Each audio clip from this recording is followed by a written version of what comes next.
यशवंत चौहान आप सभी का स्वागत करता हूँ। दोस्तों आज हम देखने वाले हैं बायोलॉजी के बारे में। दोस्तों जैसा कि आपको पता है साइंस जो हर एग्ज़ाम में एक इम्पोर्टेंट रोल प्ले करता है और आजकल की जितनी भी रिसेंटली एग्ज़ाम है सभी में साइंस का वेटेज बहुत रहता है, चाहे वो रेलवे हो, MPSI हो या व्यापम की कोई सी भी एग्ज़ाम हो, सभी एग्ज़ाम्स में साइंस का वेटेज बहुत रहता है। तो दोस्तों साइंस के 3 पार्ट होते हैं, फिजिक्स, केमिस्ट्री और बायोलॉजी।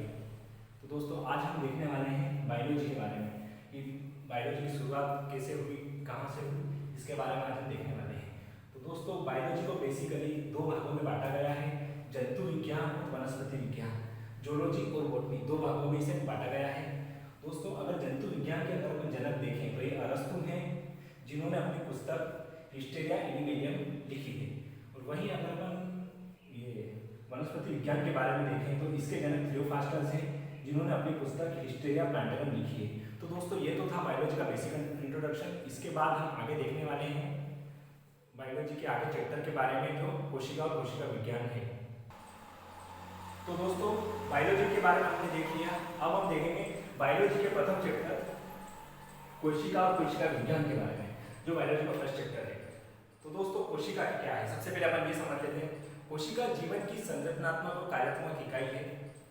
ये किसी भी जीव के शरीर का बुनियादी ढांचा है, ये कोशिका है। तो दोस्तों अब अपन देखते हैं कोशिका की खोज सबसे पहले रॉबर्ट हुक ने करी थी, पर इन्होंने मृत कोशिका की खोज करी थी। और अगर वहीं देखें जीवित कोशिका की खोज तो वह ल्यूवेनहॉक ने करी थी। ल्यूवेनहॉक द्वारा जीवित कोशिका की खोज की गई थी। तो दोस्तों क्या देखा अपन ने, मृत कोशिका की खोज रॉबर्ट हुक ने करी और सबसे पहले जीवित कोशिका की खोज करी है तो ल्यूवेनहॉक ने करी है। तो दोस्तों अब अपन देखते हैं कोशिका विज्ञान के कुछ इंपॉर्टेंट फैक्ट के बारे में। कोशिका विज्ञान शब्द हर्टविग द्वारा दिया गया। कोशिका विज्ञान शब्द हर्टविग द्वारा दिया गया। कोशिका विज्ञान के जनक रॉबर्ट हुक को माना जाता है। कोशिका विज्ञान के जनक रॉबर्ट हुक को माना जाता है। और अगर आधुनिक कोशिका विज्ञान के जनक देखें तो स्वानसन को माना जाता है आधुनिक कोशिका विज्ञान के जनक। और वहीं अगर अपन भारतीय कोशिका विज्ञान के जनक देखें तो A.K. शर्मा है। भारतीय कोशिका विज्ञान के जनक A.K. शर्मा है। तो दोस्तों अब हम देखते हैं रॉबर्ट हुक के बारे में कुछ इंपॉर्टेंट पॉइंट्स। रॉबर्ट हुक ने कोशिका की खोज 1665 में करी थी। 1665 में कोशिका की खोज रॉबर्ट हुक द्वारा की गई थी। इन्होंने सबसे पहले कोशिका को कार्क में देखा था। कार्क दोस्तों एक प्रकार की छाल होती है जिसमें कीट देखा था। इन्होंने दोस्तों सबसे पहले मृत कोशिका की खोज करी थी। कोशिका शब्द रॉबर्ट हुक द्वारा ही दिया गया है। दोस्तों कोशिका शब्द रॉबर्ट हुक द्वारा ही दिया गया है, इसी कारण इन्हें कोशिका विज्ञान के पिता कहा जाता है। तो दोस्तों अब हम ल्यूवेनहॉक के बारे में कुछ पॉइंट्स देखते हैं। दोस्तों ल्यूवेनहॉक ने सबसे पहले जीवित कोशिका की खोज की थी। सबसे पहले जीवित कोशिका की खोज ल्यूवेनहॉक ने करी थी। और इसके अलावा इन्होंने जीवाणु, स्पर्म, आरबीसी और प्रोटोजोआ की भी खोज करी है। जीवाणु, स्पर्म, आरबीसी और प्रोटोजोआ की भी खोज ल्यूवेनहॉक के द्वारा की गई है। तो दोस्तों अब हम देखते हैं कोशिका के बारे में कुछ और कॉन्सेप्ट। कोशिका दोस्तों कोशिका क्या है इसके बारे में तो हम लोगों ने समझ ही लिया है। अब हम देखते हैं कोशिका से संबंधित कुछ और कॉन्सेप्ट। दोस्तों कोशिकाओं का समूह ऊतक कहलाता है। कोशिकाओं का समूह ऊतक कहलाता है। ऊतक का समूह अंग कहलाता है। अंग का समूह अंगतंत्र कहलाता है। और अंगतंत्र से जीव बनता है।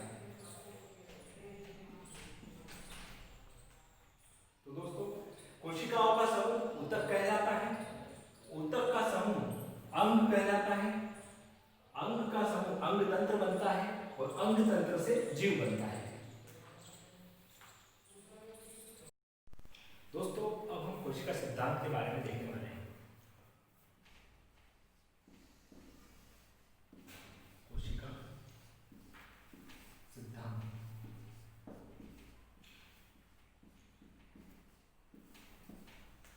दोस्तों इसे अच्छे से नोट कर लीजिए। कोशिका सिद्धांत, कोशिका सिद्धांत स्लाइडेन एवं स्वान द्वारा दिया गया था 1839 में। तो दोस्तों कोशिका सिद्धांत स्लाइडेन एवं स्वान द्वारा 1839 में दिया गया था। और इन्होंने अपने सिद्धांत में क्या बताया? इन्होंने बताया कि कोशिका जीवन की, कोशिका कार्यात्मक एवं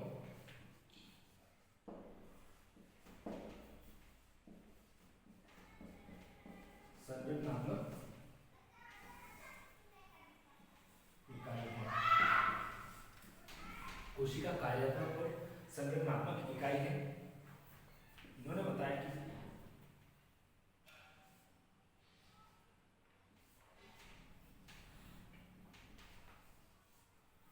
एक कोशिकी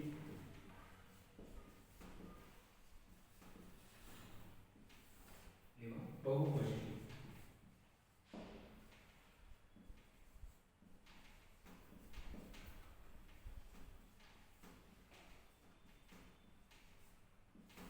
इन्होंने बताया कि कुछ जीव एक कोशिकीय होते हैं और कुछ जीव बहुकोशिकीय होते हैं। ठीक है दोस्तों। तो दोस्तों अगर ये आप लोगों ने अच्छे से नोट कर लिया है तो अब हम आगे चलते हैं। इसके बाद उन्होंने बताया ये कोशिका सिद्धांत का सबसे ज्यादा इंपॉर्टेंट पॉइंट है। ये कोशिका सिद्धांत का सबसे ज्यादा इंपॉर्टेंट पॉइंट है कि सभी कोशिकाएं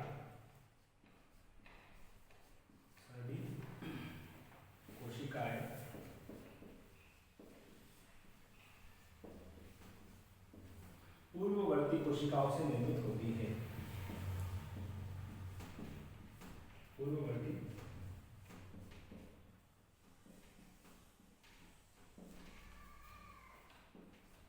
कोशिकाओं से निर्मित होती है।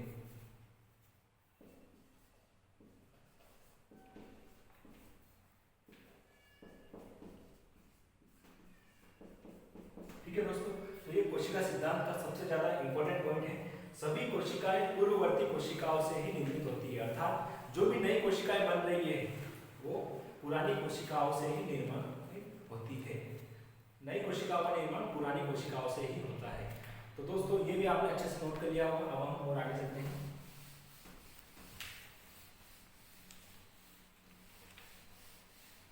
इन्होंने अपने सिद्धांत में बताया कि पैतृक कोशिकाओं का विभाजन होता है और उन पैतृक कोशिकाओं से ही नई कोशिकाएं बनती है या संतति कोशिकाओं का निर्माण होता है। देखिए ये एक कोशिका है, ये मातृ कोशिका है।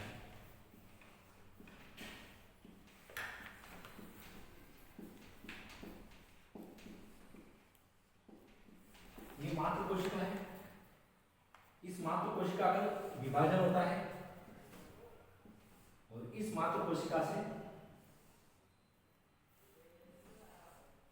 ये मातृ कोशिका विभाजित होकर दो कोशिकाओं में डिवाइड होती है। इसी प्रकार ये कोशिका डिवाइड होती है और फिर इससे ये डिवाइड होती है। तो दोस्तों इन्होंने अपने सिद्धांत में बताया कि मातृ कोशिकाओं का विभाजन होता है और मातृ कोशिकाओं से ही संतति कोशिकाएं निर्मित होती है। फिर उन संतति कोशिकाओं का भी विभाजन होता है और उनसे और संतति कोशिकाएं निर्मित होती है।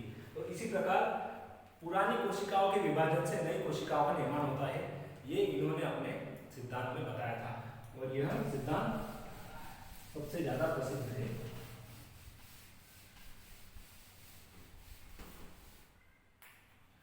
तो दोस्तों ये हमने देखा कोशिका सिद्धांत। अब इसके बारे में हम आगे क्लास में जानेंगे। अगर आप भी एमपी पुलिस, एमपीएसआई, एमपीपीएससी की तैयारी कर रहे हैं तो आप जुड़ जाइए हमारी कोचिंग क्लासेस, संकल्प कोचिंग क्लासेस के ऑनलाइन क्लासेस से। इसे लाइक करिए, शेयर करिए और सब्सक्राइब करिए। ठीक है दोस्तों।